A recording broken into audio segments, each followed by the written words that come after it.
All right. Hello, everybody. Welcome to this next installment in our Sharing the Bounty series, where we're talking about collective ownership. And then today we are joined by Hannah Breckbill. Hannah, could you just introduce yourself and tell us a little bit about what you do? Sure. Yeah, so my name's Hannah. I use she or they pronouns, and I am a farmer in Decorah, Iowa. I moved here about 14 years ago, so I didn't grow up here. I'm a first generation farmer. Um, and yeah, I farm with Humble Hands Harvest, and so we're a worker-owned co-op farm. And we accessed our land in an unconventional way that I can get into a little bit. And we currently have two worker owners, and we have a kind of structure for onboarding fellow worker owners also. And our farm is just a 22-acre piece of land where we grow 2 acres of vegetables for direct market, mostly sale. And we also have a flock of sheep that we graze the rest of the land with, and then we're planting as many trees, kind of agroforestry things as possible. So we have some chestnuts and some hazelnuts and apples in the ground at this point. Wonderful. No, I love it. That's a great little uh, piece of land that you have down there. Yeah, could you just kind of go into a little bit of how does the way that you operate your farm differ from maybe like traditional land ownership? And then kind of like you mentioned, could you go into like how you acquired your land and what was the process behind that? Totally. Yeah, so I'll start with that story, the first of how we access the land. So I was a vegetable farmer. I was renting land uh in a kind of year to year kind of way on people's homesteads, and it was relatively marginal land, and I definitely felt by year 3, year 4 of doing that, I definitely felt the unsustainability of trying to farm well on rented land. It just wasn't economically feasible to make the kinds of investments that were necessary Right. to do some good farming. Um, so I was knowing kind of that I needed to have a more permanent place to farm and place to access. Hmm. What happened was that there was a this piece of land that is now Humble Hands Harvest was um, was just a conventional cornfield at the end of a dead end road, and the people who owned it were moving to town and were selling their property. Um, and they sold their house to someone else, but then their farmland was going to go up to auction. And that really scared the neighbors because they didn't know what was going to happen when someone bought it at auction. Would a CAFO come in, or would a CAFO Right. just CAFO operator come in and spread that kind of sewage sludge all Yeah, over the in the you'd never neighborhood, know. right?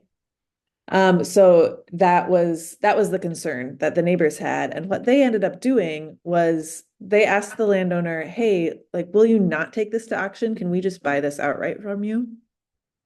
And so she named a price, and they did not have that kind of money as individuals, but they gathered a group of about 20 people to all put in money, and they formed an LLC, and then the LLC bought the land from that landowner.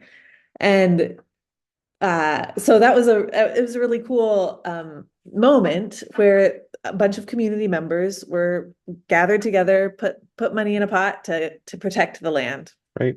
But they didn't necessarily have a vision for what was going to happen on the land. And so that's where I came in. As a young farmer, I was able to um, just say like, hey, I think this could be a diversified farm. Like we could have this happen. Hmm. Um, I wasn't imagining that I could access that land by myself. Right. It didn't feel like yeah, it just wasn't even in my mind Hmm. that it could happen. I was, 26 at the time or something like Right. that. Um, so uh the yeah. So I spent a lot of time kind of thinking, trying to find other people that could support me in Hmm. being part of a diversified farm there Right. with me. And meanwhile, was also kind of convincing or working on convincing the collective owner group, of which I was one part. I had one share of that LLC. Gotcha. Um, Convincing that group to that it's possible and feasible. And yeah, please don't put it in CRP because I actually want to farm this within the next couple of years. Hmm. And so yeah,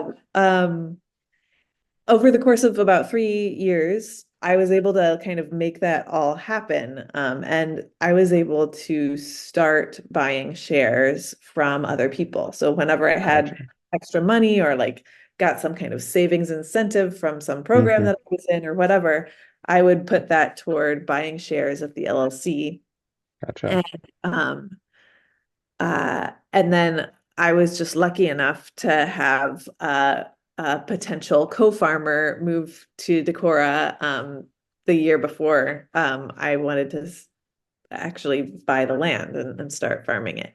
So yeah, so Emily agreed to try farming with me. And she and I didn't know each other very well, really at Mm. all. Both knew that we Gotcha. were vegetable farmers and we wanted to That's a make big that's a on big this leap. opportunity. Yeah. Um, so uh yeah, so what ended up happening was I was able to compile enough shares to buy a chunk of the land and put it into my name. And then the rest of the land we were able to rent from that LLC. And then over the next 9 years, we bought the rest of the shares, like share by share. We bought the rest of them from the LLC, and now all of the land is in Humble Hands Harvest's name. Um, and yeah, and then in terms of Emily and I joining Hmm. forces,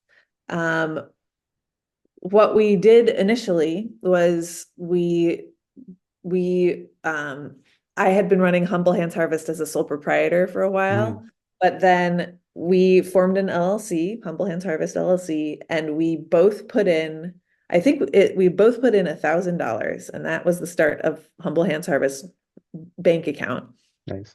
Um, and I had a bunch of like tools, infrastructure, whatever that was mine. Hmm. And so we decided that Humble Hands, the entity, would rent from me, Mm. and the land was also in my name. So yeah, so we just decided that the entity would rent from me at that year, and we started with this bank account, and then at the end of the year, if we were going to part ways at the end of the year, we would just split the bank account in half and call it good.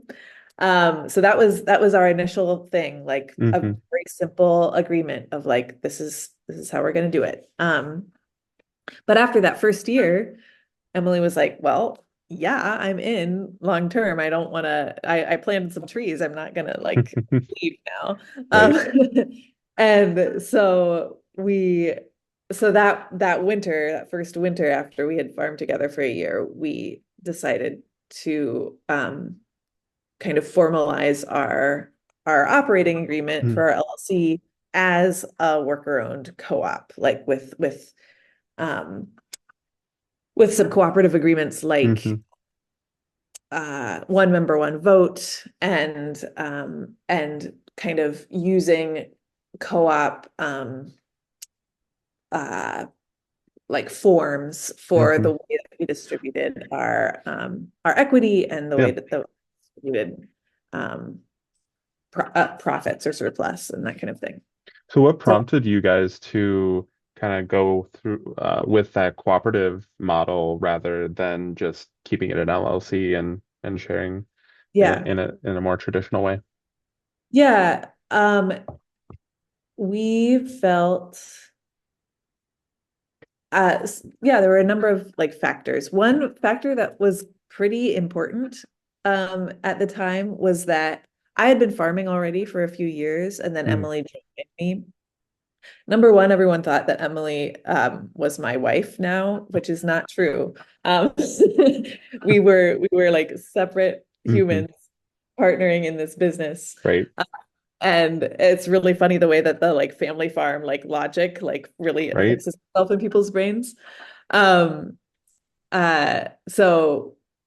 so we needed a structure, and then if they didn't think that she was my wife, or even if they did, they would be like, "Oh, so you're helping Hannah now? Like you are Hannah's like employee," which was not the right. case at all. Like we were Mm, sharing this business, and so that felt really important to like have a structure that we could say, like we are co-owners of this thing, hmm. and um yeah.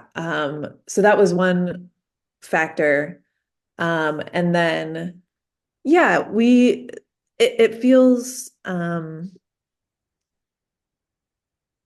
it feels important because we don't fit into like traditional models. Like Right. it's like confusing to like go to the FSA and try to figure out how to like file our paperwork, because we're two co-owners that are not a family and Hmm.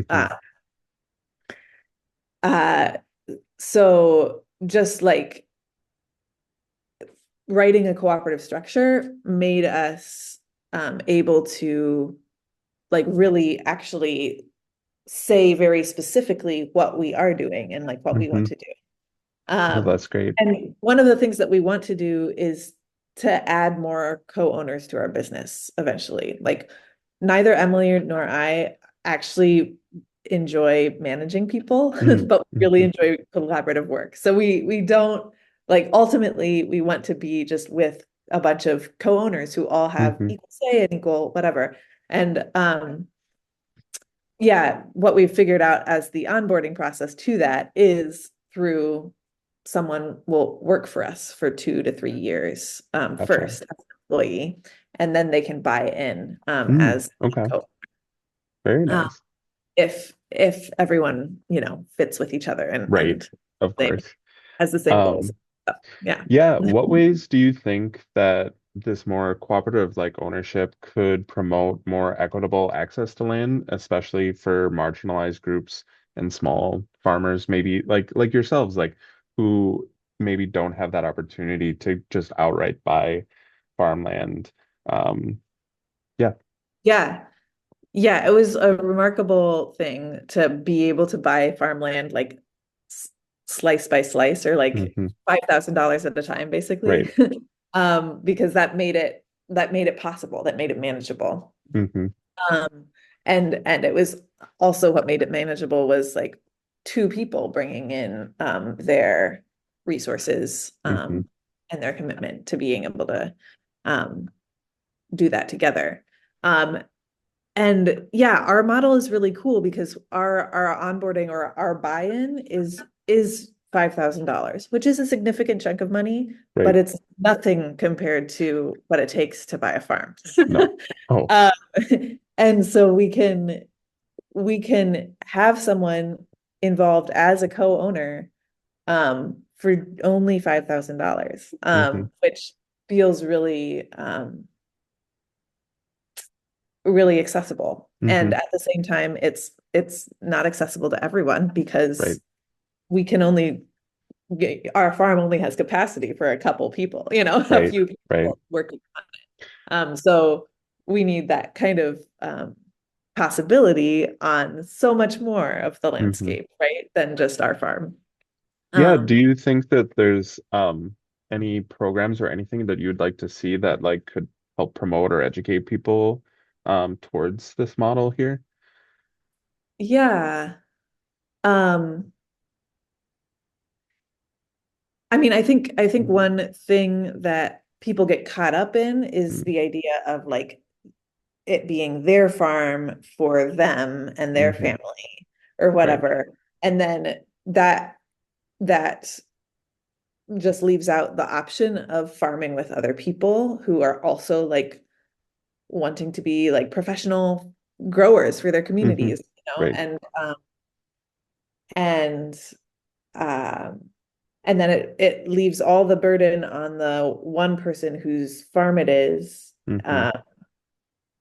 which yeah, um There's doesn't definitely a lot doesn't of feel sustainable actually long term to like hmm have like people holding the land as families rather than as workers. Like right. as workers, if we hold the land and we have a structure, you know, we haven't tried it yet, but our structure Mm-hmm. it shows us a way, an exit strategy for any one worker owner and an entrance strategy for new ones. And so Mm-hmm. in theory, our business can just keep going Yeah. no matter who's involved, right? Right. And that feels really exciting and sustainable to Mm-hmm. me.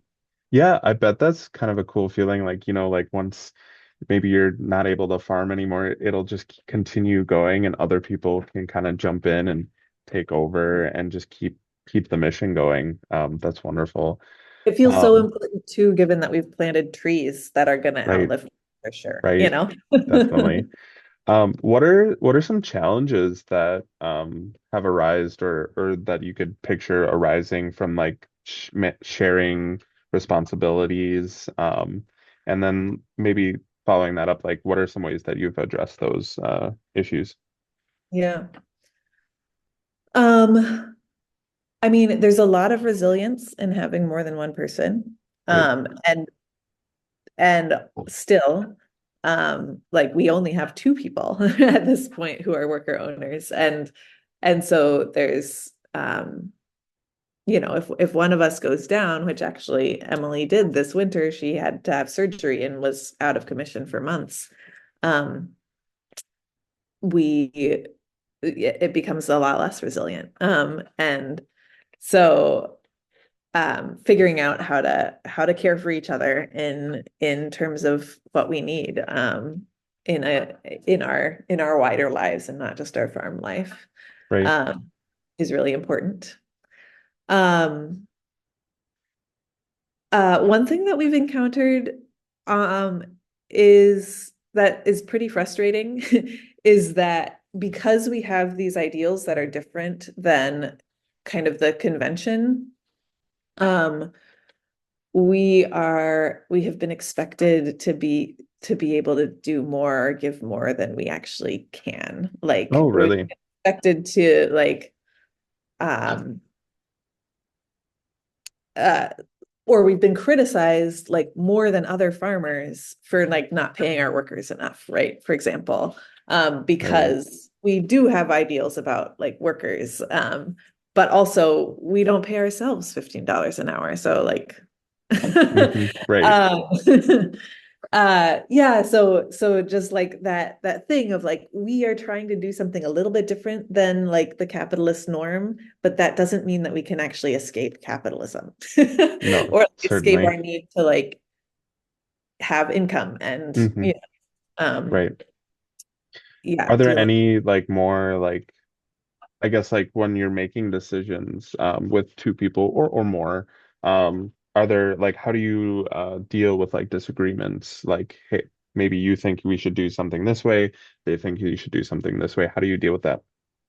yeah, we yeah, so it is just two people at this point, which means that we basically have to come to consensus, or come to at least consent. Like, if I'm like, I really want to do this thing and I don't want to do that thing, hmm then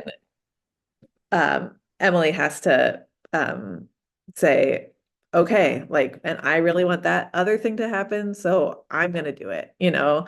And so sometimes yeah, there's like a little bit of hmm frustration with each other in terms of different priorities. But usually we're able to kind of communicate about what our priorities are and commit to the hmm things that we commit to yeah, Yeah, and we've learned to like let different things go. I think the one of the like biggest, this is just an example, yeah. any farm could have a totally different issue, but I think the issue that Emily and I kind of come up against a lot is that I really like to kind of be spontaneous and fit my schedule to the weather and have random meetings in the middle of the day and whatever. Hmm. And Emily really likes to have a structured schedule. And Gotcha. so those that kind of thing, like we're neither of us is ever going to change that about ourselves. Hmm. But Right. so we have to like figure out how to come together and how to, I have to rein myself in sometimes and just show up when Emily needs me to show up. And Emily has to like um uh allow for some spontaneity or allow for some Hmm. other things that she wouldn't if it was all on her. Wonderful. Yeah, definitely. Yeah. How do you think these collective ownership models, whether it's cooperative ownership or some of these other like land commons or whatnot, can be, you know, integrated into like policy? Like you said, there were some barriers like with FSA, or things like that. Like, how can we either through education or through like policy, like on the state level or however, um, create more like sustainable and community-driven approaches to, land stewardship and farming. Yeah. I mean, I think one of the really important things, and I don't actually know what the case is in Wisconsin, but the corporate farm ownership laws are sometimes really restrictive in terms of being able to have a collective ownership group on the land. Um, and so that those need to be dealt with in various ways. In Iowa, it's not a concern for us, so I feel lucky about that we don't have to think about um, the corporate ownership laws. But um, yeah, what else? I forget. Yeah. Yeah, I guess like kind of just thinking like, are there ways that like existing like USDA or FSA could make it easier on like people who want to like emerging farmers, people who want to get into it, who want this more cooperative Yeah. model, um that they can like utilize resources or get education. Is Yeah. there anything that you think would be a good addition like that people can advocate for? Yeah. Well, I'll just say that my experience with the FSA is um, like largely positive, but in terms of our way of owning our farm, it's been weird because um uh yeah, there are things that I wonder about for like the future of our farm. If we're bringing new worker owners in 20 years on or whatever, we bring someone new in who's only farmed for a few years, are they going to be able to get like the beginning farmer opportunities that's available through the FSA, or are they not because the rest of the ownership team is beyond beginning farmer? Um, so I kind of wonder about that, and I think I do want those people, like whoever comes in Right. later, to be able to be supported by by federal, supports. Hmm. Um, yeah, and so it's just an interesting thing, the like difference between the entity and the individuals within it. And that has sometimes been a little bit confusing Right. with the FSA. Definitely. Um, what are some ways that um like have you seen other examples besides your own of like these worker-owned cooperative farms or other like collective democratic ways of owning farmland pop up? Yeah. Mhm. Um, I haven't seen a lot of examples, but there are definitely some. And there are the US Federation of Worker Co-ops does have a listserv of farms that are trying to be worker-owned co-ops. And so that I've connected with them and you know, there's maybe 20 farms on that list. Um, and at various stages of development. Some are very experienced as worker co-ops, and some are just starting out. Um, so there are definitely people who are doing it, and there are definitely not very many of us that I'm aware of. Um, and yeah, yeah. So Yeah, I mean, I think it's a very interesting model. Like, I'm a big fan of cooperatives in general, and especially worker-owned cooperatives, and seeing it being transitioned into farming, which is a place like obviously there's not many right now, but like most people wouldn't even think of it. And I know there's been some examples of farmers wanting to maybe they're getting a little older, thinking about like transitioning, like succession planning, those type of things, and like wanting to sell their farm to their work, like specifically like dairy farms here in Wisconsin, like selling it to their workers and having it being a worker-owned co-op. I think that's a model that could be really beneficial for continuing the legacy of the farm, but also like, you're not selling it just to whoever, kind of like your original story. Like they weren't sure who was going to Mhm. come and buy it. So I think that's a really cool model, and I hope more people can pick it up. Kind of wrapping up a little bit, what are some recommendations like for people who are maybe looking to get into this type of ownership model that you would recommend, like, hey, these are things like you should really think about before you get started, or these are some things that you really like found encouraging Mhm. about the model? Yeah. I mean, I think what's really important is like the people thing. Like it's not going to work with just anybody. So you really have to make sure that your values align with whoever you're gonna go into business with.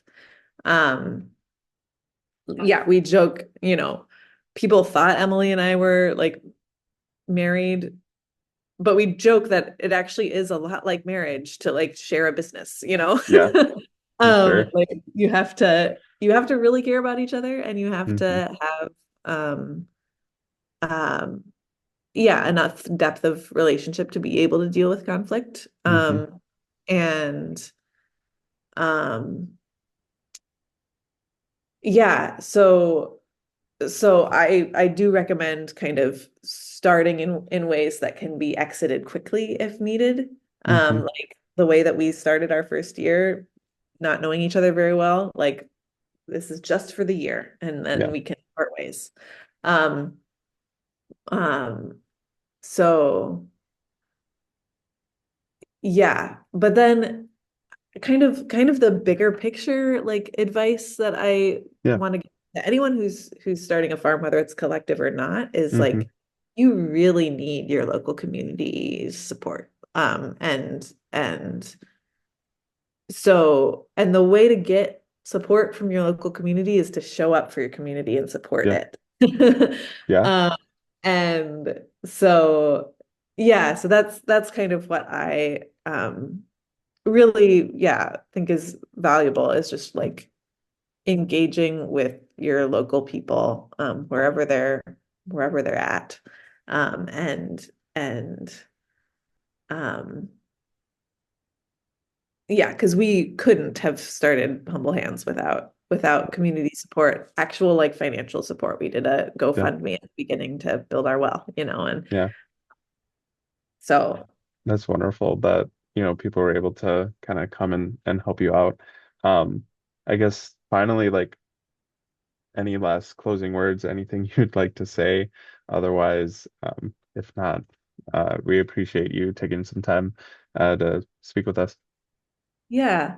Actually, there is one aspect of our farm that I haven't talked about yet. Yeah. And that talking about the GoFundMe reminded Mm-hmm. me of it. Um, so Emily and I, when we started, we both put money into the business, and Mm-hmm. we account for that money like in kind of our balance sheet, or as a subset of our balance sheet. We know how much equity I have in the business and how much she Right. has in the business. We call them our capital accounts. And so we know um what part of the business, or what percentage of the business um Yeah. finances belong to us. But we were given a lot of money at the beginning, and then later we fundraised also to help build the house that we've built on the farm. Oh, nice. And so that's like tens of thousands of dollars that we've fundraised.